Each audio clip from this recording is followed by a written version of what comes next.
And now I'm going to turn it over to Robin. Robin, would you like to share your thoughts? Absolutely. So I'm kind of in a unique situation.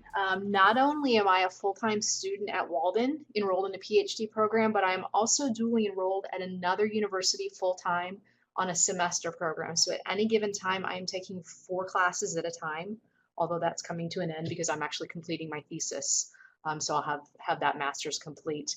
But on top of that, in the end of July, beginning of August, I moved clear across the country, 1,800-mile drive, just myself and my 4-year-old German Shepherd.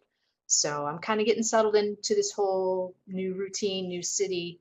So that was a bit of a challenge because it was in the middle of the summer quarter while being full time, like I said, in 2 different programs. So time management was key for me. So I know many of us kind of shy away from change for fear of failing. However, you'll never be able to fully realize your success until you try something new. For me, it was leaving behind everything I knew, a place that I had lived for 20 years, St. Louis, and coming out to Phoenix to start over, fresh slate, new career, new life, new everything.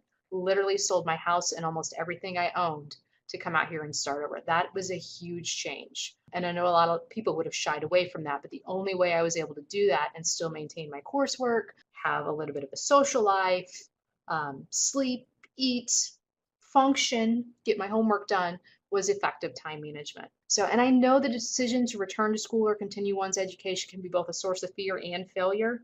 But if we don't embrace our failures, we're not going to be able to reach our fullest potential. So, and you've got to fail to realize your success. You don't know how good you can be or how effective you can be or what your potential is until you fail and you get up and you try again. As I mentioned, full-time PhD student, full-time master's student at another university, 2 completely different topics. So having the ability to tackle both programs successfully, function with everything that I do, like I said, I mentioned my move, had some major life stressors going on at the same time too, required me to manage my time effectively and create a positive life work school balance. So some of the things that I do to effectively manage my time, kind of similar to what Rachel said, is use a calendar and scheduling my time. I have so many calendars. I'm OCD about my time management, and Christy can kind of attest to this.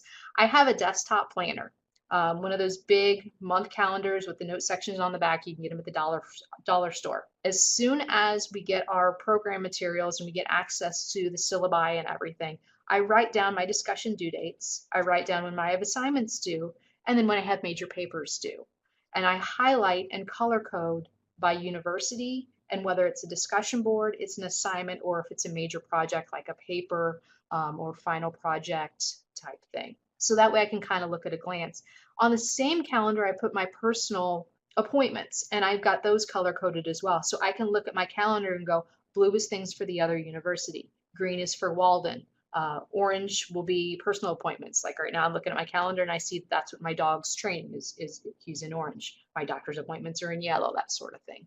So that kind of helps. So I can literally glance and go, okay, I know on the 6th, I have A, B, and C I need to do just in a quick glance at my computer.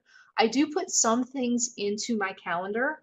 I have a calendar app called Calendar 5, and it will actually import calendars and sync them all into one calendar. So I have my Gmail account, I've got my Walden as well as my Walden peer mentor email, and then I have another personal email, and it fuses all of those calendars into one. So I can literally open that app up and I can set custom reminders and look and see what I have on a given day, which makes it a lot easier to figure out what's due and when. Similar to Rachel with that syllabi, I have a sheet that I print out. I make it in Word, and I've got what my class is, what day of the week I need my discussion post or my assignment due, and then I have kind of a short heading or short synopsis of what that assignment is and what the readings are, so I can look at it and go, oh, Walden week 3, which might be week 6 and week 3 at my other university, I can look and see what I have that particular week so I know how busy or unbusy I am. And at the same time, I can budget my time more adequately. I know that I need to spend so many hours reading and how long it takes me to write a discussion post. I know for my other university, my discussion posts take about 2 hours to write because they're a lot more strict on the requirements. Whereas at Walden, I may get them written in 30 to 45 minutes or an hour. So I tend to over budget so that I can allow myself adequate time. And if I get done early, That's an extra 15 minutes that I can use to walk my dog, to work out, to maybe watch TV. So any extra time is bonus time. So I kind of like to over budget. And as Rachel mentioned, she said, according to that study, people do kind of overestimate their time.